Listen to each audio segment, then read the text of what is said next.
అక్రమాలు జరిగే చేతులు మారాయంటూ కూడా చేస్తున్నటువంటిది కోర్టులో ఇప్పుడు తేలిపోయిందా?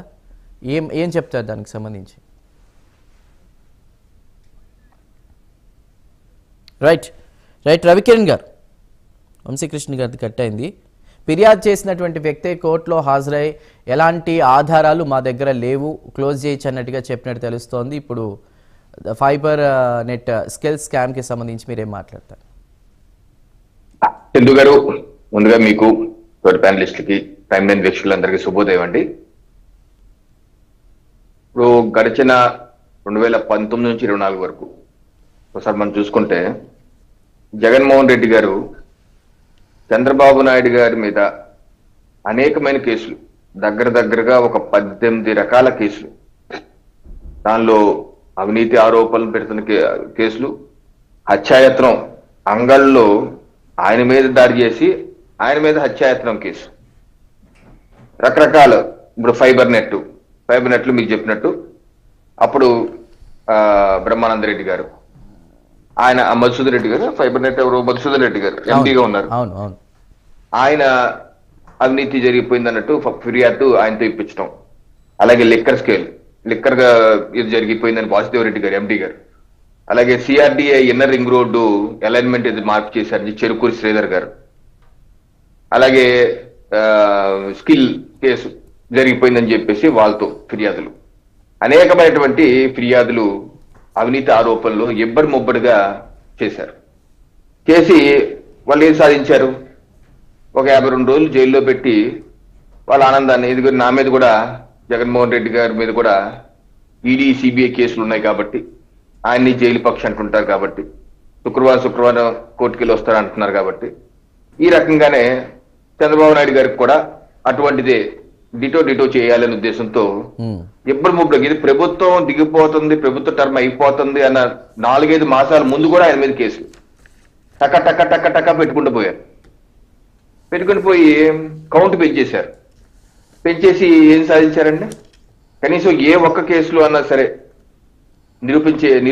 నిరూపించే విధంగా అన్నా మీరు సాక్ష్యాధారాలు కోర్టు ముందు పెట్టారా? సరే, కోర్టు కేసు విచారణ అయిన తర్వాత స్కిల్ కేసులో వాళ్ళు అంటారు జగన్మోహన్ రెడ్డి గారు ఆ రోజు వాళ్ళ ప్రభుత్వం 300 కోట్ల వరకు తెలుగుదేశం పార్టీ ఖాతాల్లో క్యాష్ పడిపోయింది అని చెప్పి వాళ్ళు కోర్టుకి తెలియజేశారు. ఆధారాలు ఏంటంటే ఒక్క ఆధారం లేదు.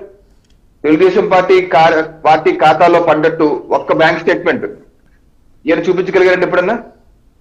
లేదు కదా. కనీసం చంద్రబాబు నాయుడు గారి పర్సనల్ అకౌంట్ కానీ వచ్చిందని చూపించగలిగారా? ఏ ఒక్క ఆధారం లేకుండా గాలిలో మాటలు చెప్పి అనవసరమైన ఆరోపణలు చేసి ఏం సాధించగలిగారు? ఆఖరికి ఛార్జ్ షీట్ కూడా ఫైల్ చేశారు. ఇప్పుడు మే 2024లో చందు గారు ఛార్జ్ షీట్ ఇవన్నీ ఆదరాబాదరాగా ఛార్జ్ షీట్ కోర్టుకు ఫైల్ చేశారు.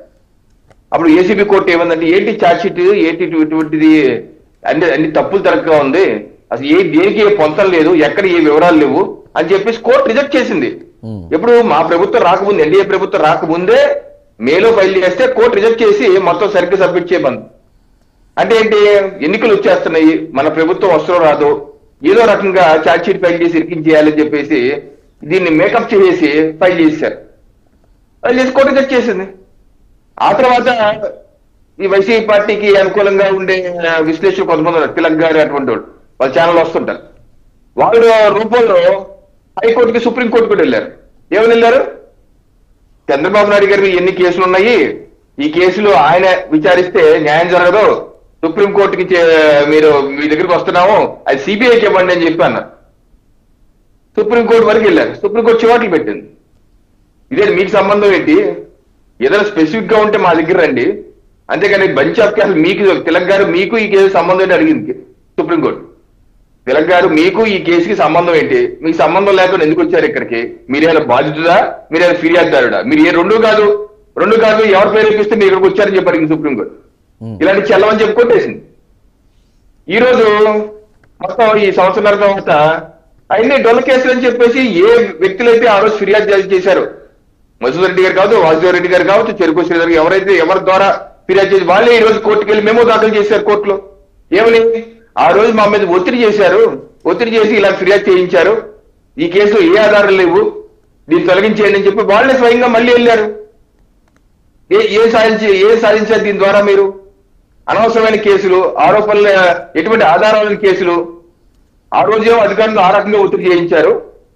ఈ రోజు వాళ్ళే స్వయంగా వచ్చి కోర్టుకు వచ్చి దీనిలో ఏ ఆధారాలు లేదని చెప్పేసి విత్డ్రా చేసుకున్నారు. దాంతో కేసు ఈ రోజు 500 అనుకుంటా ఏసీబీ కోర్టు ఈ రోజు వస్తుంది విచారణకి. ఆల్రెడీ ఫైల్ చేశారు. దీనిలో ఆధారాలు లేవని ఈ రోజు ఫైనలైజ్ చేస్తారు. సో ఈ రకంగా ఏదైతే ఒక కక్షపూరితంగా చంద్రబాబు నాయుడు గారిని ఏదో రకంగా అరెస్ట్ చేయాలి, 50 రోజులు మరి జైల్లో పెట్టాలి అని చెప్పేసి ఆ సునకానందం తీర్చుకోవడం తప్పితే మీకు రాజకీయంగా ఏం ఉపయోగపడింది? ఇది మీకు రాజకీయంగా ఏ రకంగా ఉపయోగపడలేదు కదా. మీరు ప్రజలు మిమ్మల్ని హర్షించలేదు కదా మీరు చేసిన పనికి. ఏదైనా మీరు ఆధారాలతో ప్రూవ్ చేసి ఉంటే, ఆధారాలతో చూపించుంటే ఇదిగో తెలుగుదేశం పార్టీ కార్యాలయం ఈ డబ్బులు పడ్డాయి, నారా లోకేష్ గారి బ్యాంక్ ఖాతాలు ఈ డబ్బుల నుంచి ఇలా పడ్డాయి, ఎక్కడన్నా మీరు చూపించగలిగారా? ఎక్కడన్నా అన్ని కాదు ఆరోపణలే కదా. సో ఈ రకంగా మీరు చేయటం వల్ల రాజకీయంగా ఎప్పుడు లేని విధంగా మీరు చేశారు. ఇది ఒక కక్ష సాధింపుగా అయిపోవచ్చు. హత్యాయత్నం కేసు చంద్రబాబు నాయుడు గారి మీద ఆయన ప్రచారంకి వెళ్తుంటే అంగల్లో ఆయన మీద దాడి చేసి ఆయన మీద హత్యాయత్నం కేసు ఆయన మీద పెట్టడం వల్ల మీరేం సాధించగలిగారు? రాజకీయాల్లో ఇది చాలా గుణపాఠం అండి చంద్రు గారు. ఎందుకంటే మీరు ఇష్టం వచ్చినట్టు కేసులు పెట్టారు ఎవరికైనా సరే. ఇప్పుడు ఈ రోజు మా ప్రభుత్వం ఎందుకు జగన్మోహన్ రెడ్డి గారిని అనవసరంగా ఏమేం చేయట్లేదు? ఆయన పని ఆయన చేసుకుంటున్నారు కదా, ఎక్కడ ఆయన వారించట్లేదు, అనవసరంగా ఆయన వినిపించట్లేదు. దర్యాప్తు సంస్థలు మరి విచారణ చేసుకుంటూ వెళ్తున్నాయి. ఏదైనా ఉంటే కోర్టులో చూసుకుంటారు. అలాగే వాళ్ళు ఆ రోజు కేవలం నోటీస్ కూడా చంద్రబాబు నాయుడు అరెస్ట్ చేశారు. ఎంత దుర్మార్గం చూడండి. ఇప్పుడు ఓకే విచారించవచ్చు, పిలవచ్చు, తప్పేం లేదు. నోటీస్ ఇచ్చి పిలిచి ఎక్స్ప్లెనేషన్ అడగాలి కదా. కాబట్టి చంద్రబాబు నాయుడు గారికి తెల్లారుజామున వచ్చేసి అరెస్ట్ చేసి తీసుకెళ్లిపోయారు కదా. ఈరోజు జగన్మోహన్ రెడ్డి గారు అలా ఎవరైనా తీసుకెళ్తున్నారు? ఎవరన్నా జగన్మోహన్ రెడ్డి తీసుకెళ్ళా ఎంతసేపు? ఇది చేయలేదు. మా ప్రభుత్వం అటువంటి కక్షాదింపు చేసే ప్రభుత్వం కాదు. ఒకవేళ ఆ కేసుల్లో ఏదైతే లిక్కర్ కుంభకోణం ఈ రోజు విచారణ జరుగుతుంది, అనేక కేసులు విచారణ జరుగుతున్నాయి. ఒకవేళ జగన్మోహన్ రెడ్డి గారికి కాంపౌండ్ లోకి వచ్చి ఆయన ప్రమేయం ఉంది అంటే అప్పుడు ఆ రోజు విచారణ పిలుస్తారు. అంతేగాని అయిన దానికి కాని దానికి ఆ జగన్మోహన్ రెడ్డి గారిని ఇబ్బంది పెట్టాల్సిన అవసరం మా ప్రభుత్వం కూడా దేవన్న చెప్పారు, కక్షాదింపు చేసే ప్రభుత్వం కాదని. అందుకే నేను చెప్పేది ఏంటంటే ఇటువంటి అనవసరమైనటువంటి ఆరోపణలు చేసుకుంటూ వెళ్ళి సమయం వృధా చేసుకున్నారు జగన్మోహన్ రెడ్డి గారు. ఆయనకి 2 డిసెంబర్ రేవడ్ అయిపోయారు కదా ఆయన. ఈరోజు నవ్వుల పాలయ్యాడు, ప్రభుత్వం కూడా పోయింది. ఆయనకి ఏం ఉపయోగపడింది? పలకలిసి కనీసం ప్రధాన ప్రతిపక్ష హోదా కూడా రాలేదు. కక్ష సాధింపు వల్ల ఆయన మిగిలింది కనీసం ప్రధాన ప్రతిపక్ష హోదా కూడా రాలేదు ఆయనకి కక్ష సాధింపు వల్ల. అదే గుణపాఠం ఇది ఎవరికైనా సరే. ఈరోజు లిక్కర కుంభకోణంలో అనేక విషయాలు వెలుగులోకి చూస్తున్నాయి. అలాగే పరకామణి విషయం కావచ్చు, లేకపోతే రకరకాల వెలుగు చూస్తున్నాయి. విచారణ సంస్థలు విచారణ చేసుకుంటూ పోతున్నాయి. ఎక్కడ ఎటువంటి హెరాస్మెంట్ లేదు. ప్రధానంగా జగన్మోహన్ రెడ్డి గారికి ఎటువంటి హెరాస్మెంట్ ఎవరు చేశారు ఈ రోజు వరకు? మా ప్రభుత్వం ఏం చేయలేదు కదా. రవికిరణ్ గారు గుర్తుపెట్టుకోవాలని చెప్పి నేను విజ్ఞప్తి చేస్తున్నాను. రైట్. వంశీకృష్ణ గారు ఉన్నారు. వంశీకృష్ణ గారు, కోర్టులు మళ్లించారన్న కేసు కొట్టుకుపోబోతోందా? అంటే ఎలాంటి ఆధారాలు లేవా? ఈ అక్రమ అరెస్ట్ అంటున్నారు రవికిరణ్ గారు. ఖచ్చితంగా, ఎందుకంటే జగన్మోహన్ రెడ్డి గారు ప్రతి శుక్రవారం అలా హాజరవుతారు కాబట్టి ఏదో